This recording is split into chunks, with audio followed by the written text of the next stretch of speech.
A sede insaciável por dinheiro, poder e fama carrega muita gente para dentro de uma correnteza que leva a mares tempestuosos. E a maioria vai sem boia. Mas há pessoas que desejam mergulhar em outras águas. E aí, é possível nadar contra a corrente sem se afogar?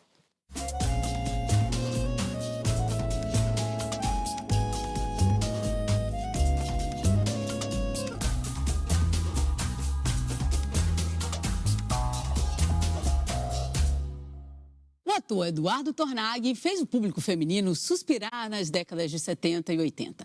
Ocupou o lugar de galã em várias novelas, fez mais de 20. Abandonou a carreira no topo e deixou a fama e o dinheiro para se dedicar às pessoas mais pobres e à militância social. Atualmente, escreve e organiza eventos de poesia. O Estúdio Móvel está aqui com ele no nosso estúdio. Tudo bom, Eduardo? Seja bem-vindo. Prazer enorme estar aqui com você. Vem cá. A gente sempre ouve essa expressão, né? Largou tudo. O que é largar tudo para você? Eu fiquei com isso. Seria bom se a gente pudesse, né, largar tudo, um baita de um desprendimento, mas não foi bem isso, não. Larguei tudo que as pessoas estavam vendo que eu tinha, porque estava lá na vitrine da televisão, né? Mas isso para me manter agarrado à minha vida, né? Eu costumo dizer que eu tinha uma vida antes da televisão, e era uma vida muito boa. A televisão era maravilhoso, mas a televisão é muito egoísta. Ela é muito faminta, ela pega tudo, né? Não te sobra tempo para nada. E então, na verdade, quando eu saí de televisão, não era uma ideia, não era abandonar, era dar um tempo, foi para voltar a essa vida. E daqui do estúdio a gente vai para a rua para conhecer um outro Eduardo, o seu xará, que também teve uma escolha corajosa. Olha só. Vem, vamos embora, que esperar não é saber. Quem sabe faz a hora, não espera acontecer. O que eu fiz não foi largar uma vida, foi sair atrás de uma vida. Eu estou adquirindo ainda a maneira de encarar o mundo. Eu estou desenvolvendo, porque o que me parecia que não tinha sentido.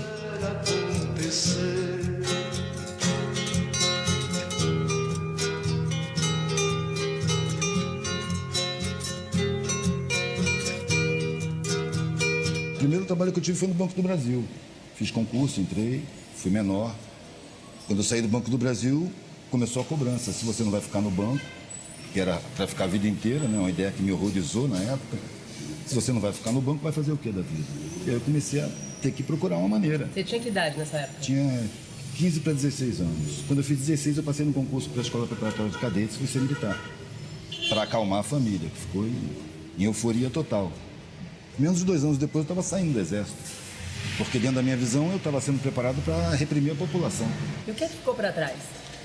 As correntes, os grilhões, os valores antigos, a ideia de vencer na vida, de querer disputar tudo, de ter o usufruto da matéria como finalidade da vida.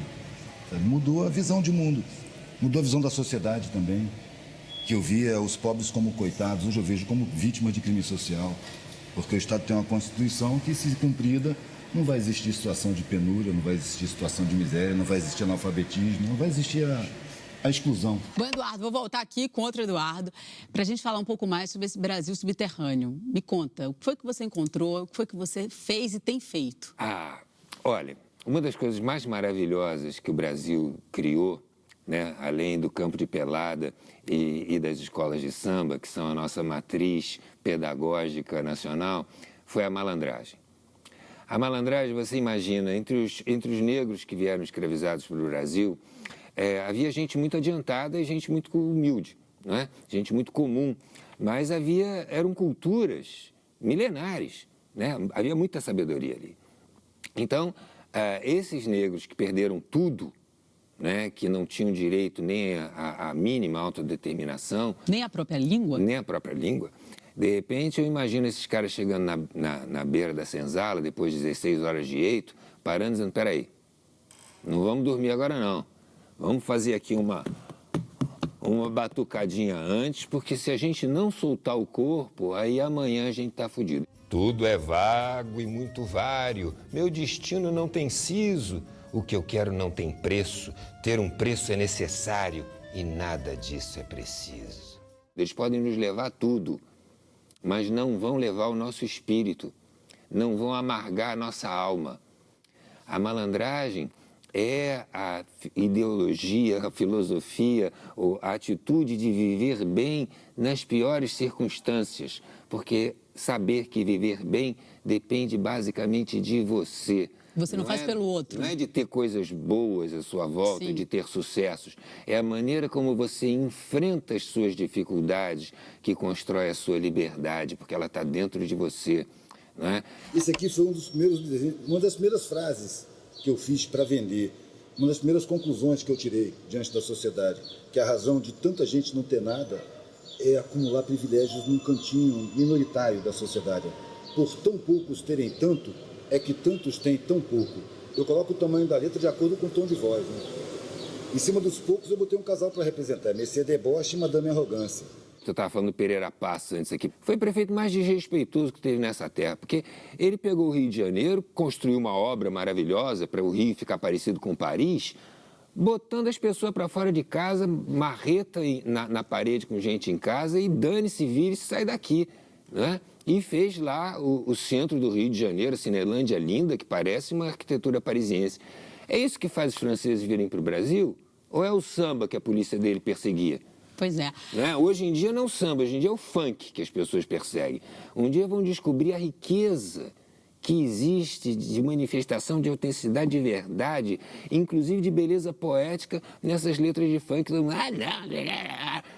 Se a gente for ver o que se falava do samba no início do século, nos jornais brasileiros, e o que se fala do funk hoje, parece que o texto foi retirado, só mudaram a palavra samba por palavra funk. Deixe-me ir, preciso andar, vou por aí a procurar, e pra não chorar. Deixe-me ir, preciso andar, vou por aí a procurar, e pra não chorar. Eu não fui para a rua da cidade simplesmente. Eu peguei a estrada, saí viajando de carona. Entrava na cidade e dormia em qualquer lugar. Muitas vezes a gente pensa assim que na rua foi a penúria, tarará, mas deve ter acontecido muita coisa rica ali. Eu nem sentia fome. Eu estava ávido de aprender. Eu aprendi que as pessoas da rua eram pessoas que não davam nem para conversar. Eu, vivendo com elas, eu comecei a ver que essas pessoas eram muito mais solidárias do que a minha própria classe. Eram pessoas que dividiam o último pão, sem saber quando é que vai comer de novo. Gosto mesmo é do aparecer, não é de escrever. Se gostasse de escrever, escrevia, não dizia, mas eu gosto mesmo é de dizer. Digo que é meu e quando digo já não é. Digo que não é meu e quando digo passa a ser. Digo que entendo e o que não entendo, tento. Digo que sei e o que não sei, invento. Não digo que acredito, digo que gosto de dizer. Digo quase como um rito, digo porque me dá prazer. Só uma coisa gosto mais do que tudo que foi dito. De estar agitado, quieto, só com muitos, sentado, deitado de pernas pro ar, no meu canto a ler, me encontrando em me perder e vendo um outro aparecer. O que a rua te deu? Vivência. Isso engloba muita coisa. Eu perdi muitos medos. Eu mudei minha visão a respeito das pessoas desabrigadas, da parte mais excluída da sociedade. Percebi que humanidade bonita, como tem solidariedade, como tem união. E como que o meu saber era nada, perto da sabedoria, das vivências na base. Eu cheguei achando que eu ia ensinar com o meu conhecimento universitário e precisei aprender a sobreviver naquelas condições que na minha universitaridade eu não imaginava. Percebi que ali, viver daquela maneira, tem todo um conhecimento, toda uma prática cotidiana que eu não tinha. Eu ganhei respeito pelas pessoas que a sociedade desrespeita e comecei a ver, em vez de inferiores sociais, vítimas de crime social.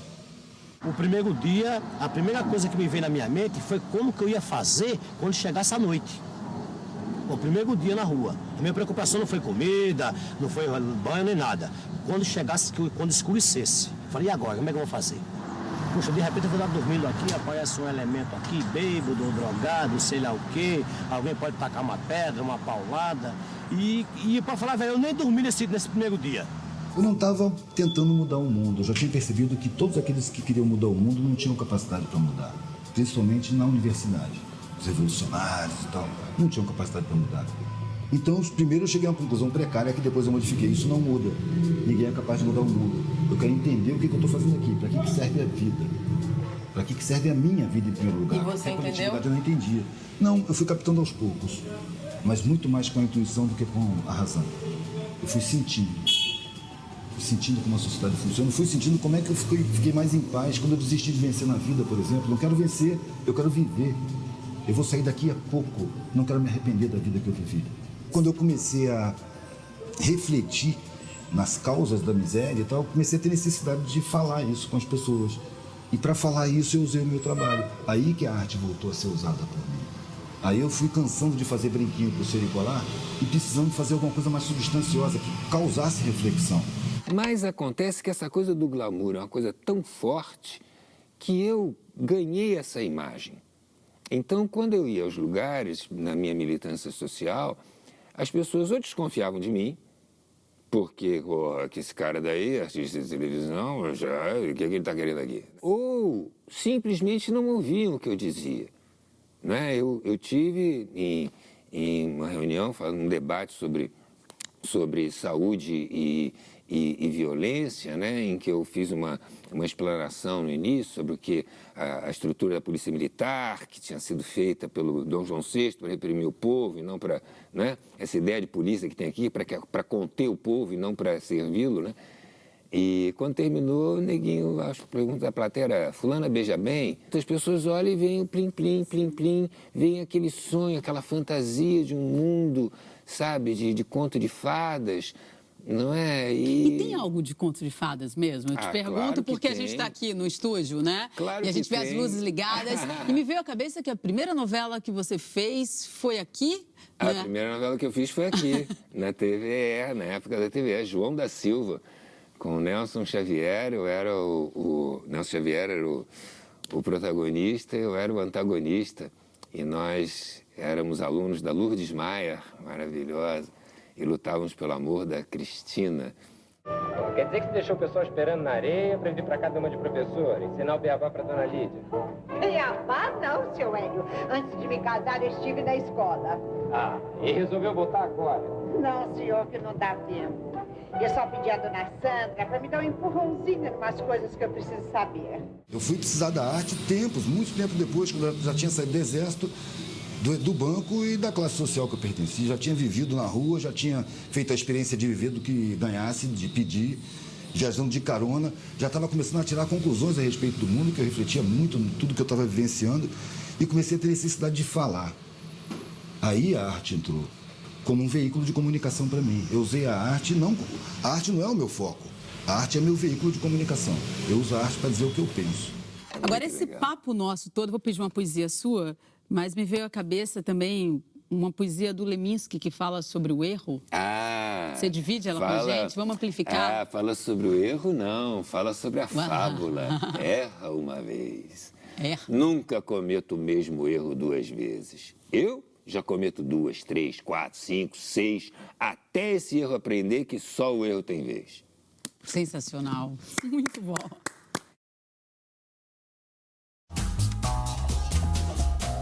Meu coração de polaco voltou. Coração que meu avô trouxe de longe para mim. Um coração esmagado, um coração pisoteado, um coração de poeta. Quando foi, assim, teve um clique, assim, vou parar agora, vou dar um tempo? Eu fui renovar contrato e o contrato não era bom, porque tem meia dúzia de salários extraordinários para cada função e o resto trabalha 20 horas por dia por um salário vil. Então, eu voltei para casa achando que aquilo era uma coisa eventual, né? Quando eu cheguei em casa, sentei no meu sofá, na sala, olhei em volta e eu disse, Cacilda, como é que eu vou fazer para sustentar isso aqui? Porque eu tinha uma vida cara, né? Eu ganhava bem, não na televisão, mas nas coisas que a gente faz fora dela, né? Então eu tinha um apartamento com IPTU alto, carro, todas essas coisas, isso é caro, né? E aí naquele momento eu disse, epá, voltar lá, né? Não, o contrato não é bom, e a relação profissional não está boa, não quero. Então, o que eu posso fazer? Vou ter que abrir mão disso tudo. E nesse momento eu resolvi, vou acreditar no que eu acredito. Vendi tudo, apartamento, carro, meus livros só e minhas roupas que eu espalhei pela casa de amigos e parentes. Passei 5 anos sem teto, viajando pelo interior do país, né? E essa coisa de vou acreditar no que eu acredito. Me conta essa aventura aqui, como é que foi? Pois foi uma palestra que eu fiz no hotel de 5 estrelas, para a suíte presidencial, para uns estudantes lá, empreendedores jovens. Num hotel luxuoso, que eu fiquei muito angustiado lá dentro. Esse texto é exatamente um desabafo. Por exemplo, o palestrante antes de mim, eu não peguei a palestra dele toda, mas quando eu cheguei na porta eu ouvi uma parcela. Ele dizendo que toda a saúde pública tinha que ser exterminada, que toda a saúde tinha que ser privada. Sabe, eu não sei se é antiético, mas na hora que eu subi lá e peguei no microfone, a primeira coisa que eu falei foi que eu achei um absurdo essa colocação, que é exatamente essa medicina privada que permite que as pessoas morram na porta do hospital porque não tem dinheiro para pagar. É uma coisa desumana. No meio do auditório, um grupo levantou e aplaudiu em pé. Eram exceções à regra, porque todo o resto estava achando absurdo, que para eles ser empresarial é sinônimo de ser eficiente. Isso foi uma informação construída em laboratório de pensamento e implantada pela mídia, que na sua esmagadora maioria é mídia privada, que defende interesses comerciais.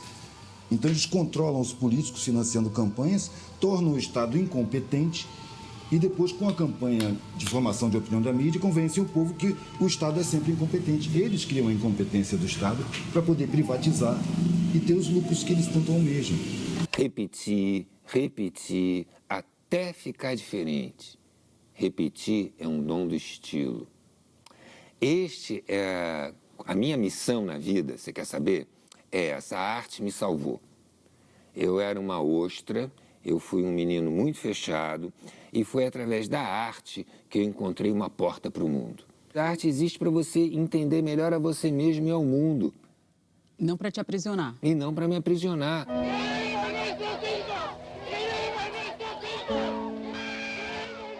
En tiempos en que las manifestaciones estaban absolutamente prohibidas y habían sido desterradas de la escena política argentina, un pequeño grupo de madres de desaparecidos dio un paso inesperado para el poder dictatorial. Se instaló en la Plaza de Mayo a denunciar el terrorismo de Estado. Agora, sabe o que me realizou na vida? Foi quando eu estava ainda nos anos 70, tive um encontro com as mães da Praça de Maio, que na época ainda era uma luta perigosa, não é como hoje, que virou midiática, né, midiática mas continua sofrida e assim sempre será. Sim, sempre será. Mas naquela época era perigo de vida, não era apoiado por governo, não estava dando apoio a governo nenhum. Não tinha internet. Era uma luta pela... E aí essa mãe da Praça de Maio, a brasileira que me apresentou, disse, olha aqui, esse aqui é o nosso amigo Eduardo, ator, largou para ser militante, não sei o quê. Ele não tem olhos lindos?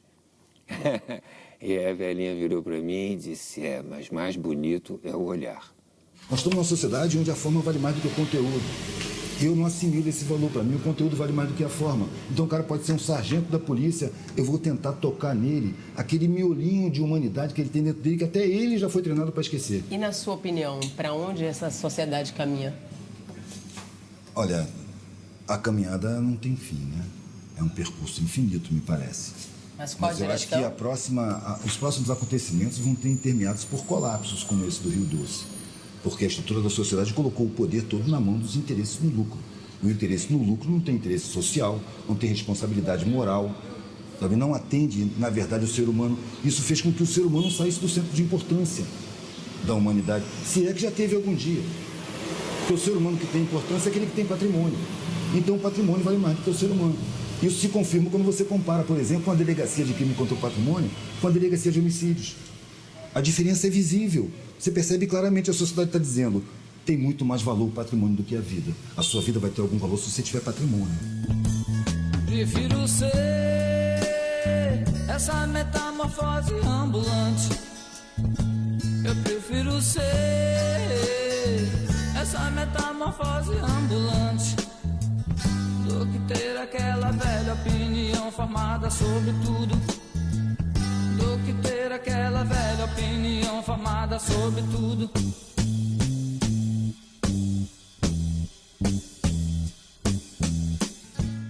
A TV usa a gente e a gente pode usar ela também. Eu queria pedir para você compartilhar, dividir com a gente uma poesia livre, novamente, a sua livre escolha, com todo mundo que está em casa. Escolhe uma câmera, fala uma que vem à cabeça, lê, como você se sentir mais à vontade. Ah, tá bacana. Pode ser 2 curtinhas?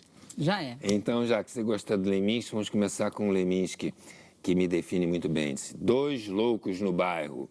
Um passa os dias chutando postes para ver se acendem. O outro passa as noites apagando palavras contra o papel branco.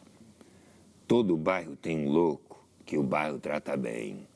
Falta só mais um pouco para eu ser tratado também. E a outra minha chama Volta. E é uma resposta apazárgada, de certa forma. Diz assim: quando estive em poesia, visitei um não lugar. Um sonho refinaria de prosaicos de pesar. O banal é refinado em leveza e lucidez. O reverso é revelado. Os clãs encontram as greis. A mágica e a alquimia são línguas oficiais. Até quem não crê, cria. Lá onde o sempre, jamais. Cristal vira nuvem e voa. O sol namora a garoa e o choro gargalha também. Tudo te diz imagine. Tudo te pede menine. Não se pergunta de quem. Vive-se a vida na flauta. Não se sabe o que é falta, mas sabe-se o gosto que tem. Eu voltei estupefato, com olhos de luminura. Nem precisa de futuro quem tem assim um passado. Sensacional. Eduardo Tornag aqui com a gente, ator, poeta, militante, hippie velho, com autodefinição, palmas, muito bom, trocando energia aqui com você. Demais poder compartilhar aqui, amplificar, fazer ecoar a sua voz e que matéria de rascunho circule, né? As pessoas possam se contagiar com a sua poesia. Olha, que circule. Matéria de rascunho existe para levar uma mensagem às pessoas. É que a vida, ela é maravilhosa. Mas, para a gente saborear a vida como uma coisa maravilhosa, é preciso que a gente viva a vida como obra de arte. A gente não pode viver a vida prosaicamente, correndo atrás de pagar as contas e esquecer por que a gente fez aquela conta. O que eu estava atrás na hora que eu assumi essa dívida? E você me permite uma ousadia? Vamos dividir um poema, um rascunhão? Ah, vamos. Vamos compartilhar o livro também. Vamos compartilhar o livro. Juntinhos aqui. Juntinhos. Rascunhão. Rascunhão. Onde tudo pode. Onde tudo pode. Sem medida, sem limite. Sem limite. Sem amarras. Sem amarras. Sem vergonha. Sem censura. Sem estilo. Sem estética. Sem sentido. Beijo grande, o Estúdio Móvel fica por aqui. Uma salva de palmas. Obrigada, Eduardos. O melhor é que amanhã tem mais. A gente se vê. Tchau e até a próxima. Uno vuelve siempre a los viejos sitios donde amó la vida y entonces comprende cómo están de ausentes las cosas queridas. Por eso, muchacho, no partas ahora soñando el regreso, que el amor es simple y a las cosas simples las devora el tiempo. Demórate aquí en la luz mayor de este mediodía, donde encontrarás con el pan al sol la mesa tendida. Por eso, muchacho, no partas ahora soñando el regreso,